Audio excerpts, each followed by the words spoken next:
สวัสดีครับสวัสดีFCพ่อแม่พี่น้องสุขคนครับโกอีสานผ้าแดกมาแล้วครับผมมื้อนี้ได้ปลาหมึกใหญ่เลยพี่น้องปลาหมึกใหญ่ใส่กับน้ำจิ้มสูตรเด็ด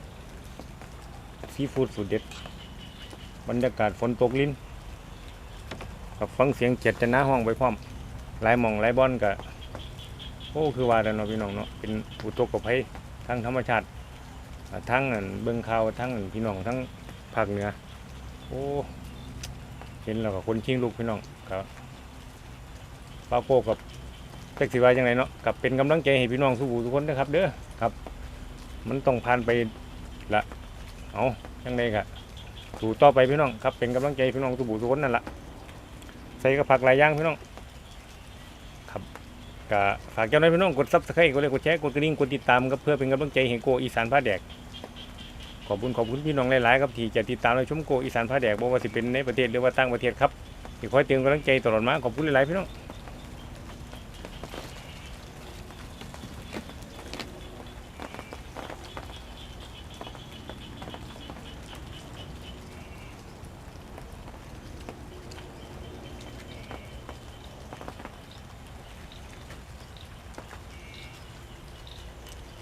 คือจะของให้ไปกับสองมือมัน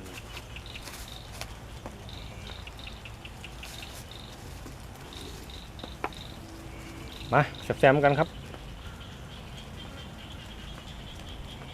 หมดมือ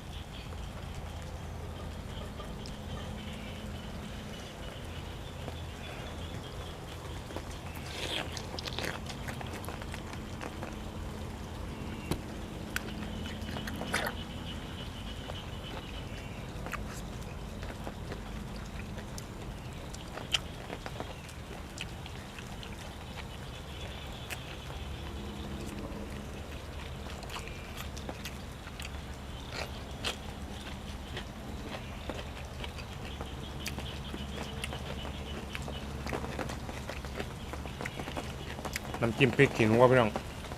พริกขี้หนูบ่ได้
โอ้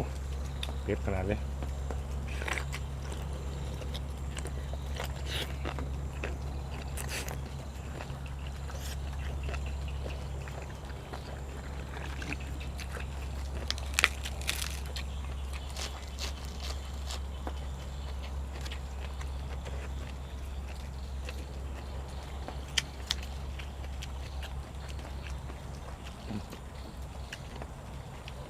ผู้ทรงเผ่า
โอ้น้ำจิ้มเนี่ย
โอ้สวยครับเลย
อันนี้มึกมุบ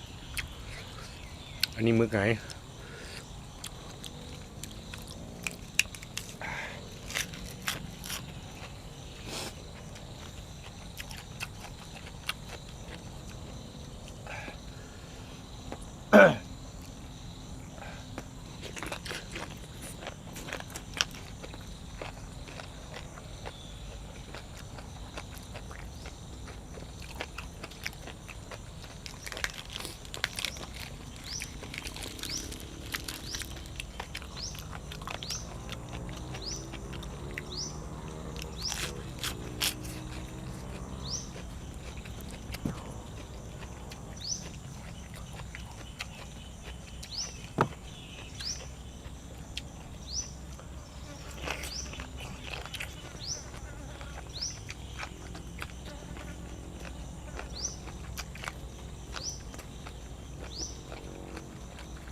ใส่มาคือบ่เห็นลายมือก็สิว่าแล้ว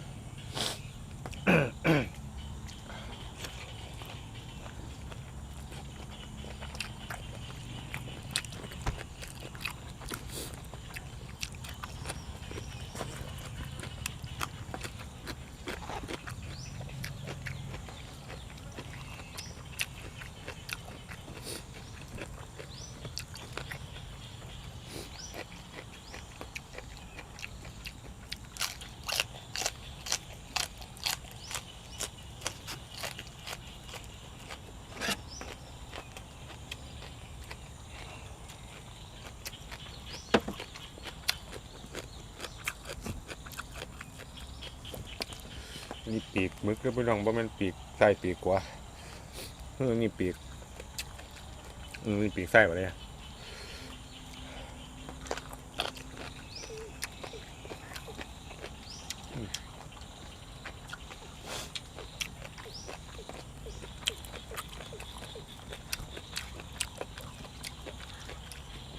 ว่าที่ว่าปีกมึกคือพี่น้องบ่แม่นกองดังอยู่ว่า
โว้ย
ไปเด้อพี่น้องนะ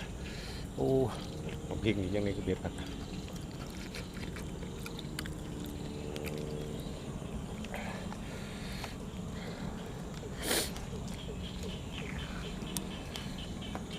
มองนี้มันจะพวดดีพี่น้องนะ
ตัวพอไปเลยพี่น้องนะ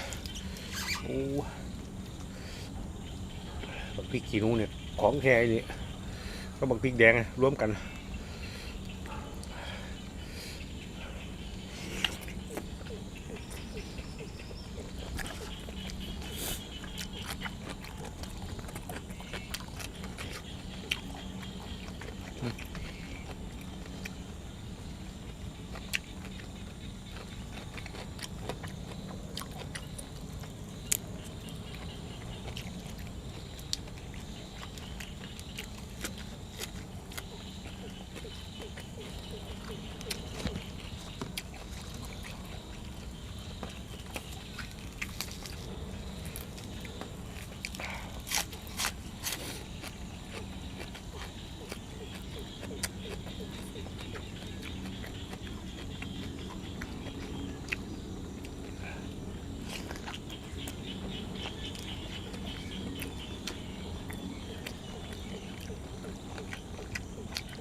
เผ็ดพี่น้อง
โอ้ดีขนาดเลยนกอีลุม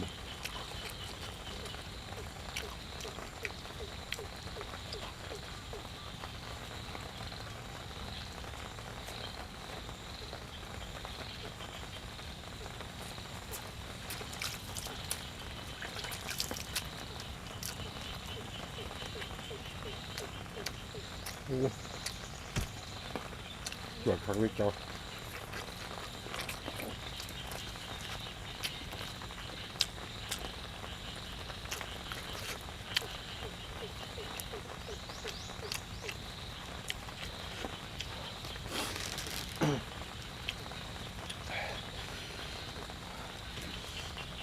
แต่เพลดีจะค้ำกันนะ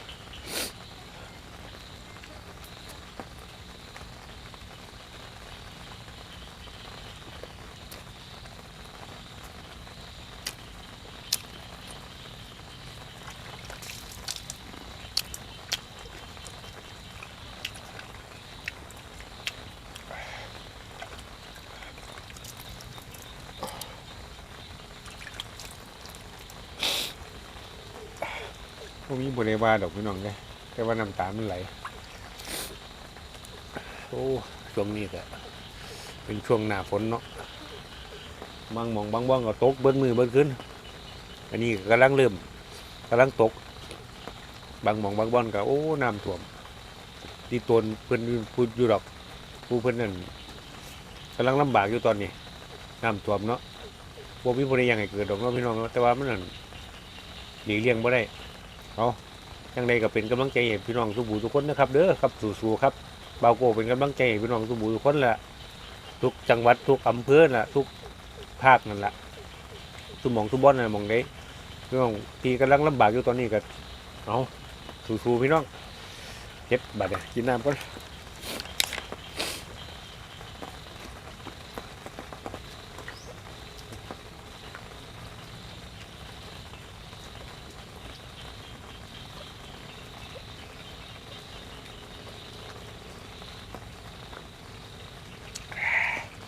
โอ้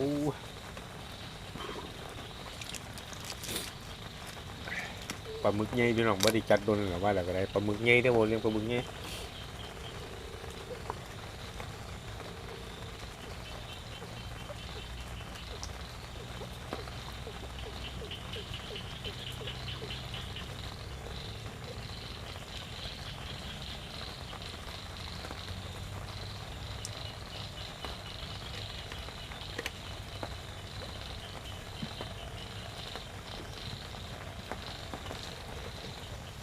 ครับสำหรับมื้อนี้ก็ฝากไว้ส่ำนี้เด้อพี่น้องเด้อครับคือเก่าแล้วพี่น้องอยู่ดีมีแรงกับสุขภาพร่างกายแข็งแรงลำๆรวยๆสุขทุกคนครับมื้อนี้โกอีสานพาแดกขอตัวจากลาไปก่อนครับสวัสดีครับผม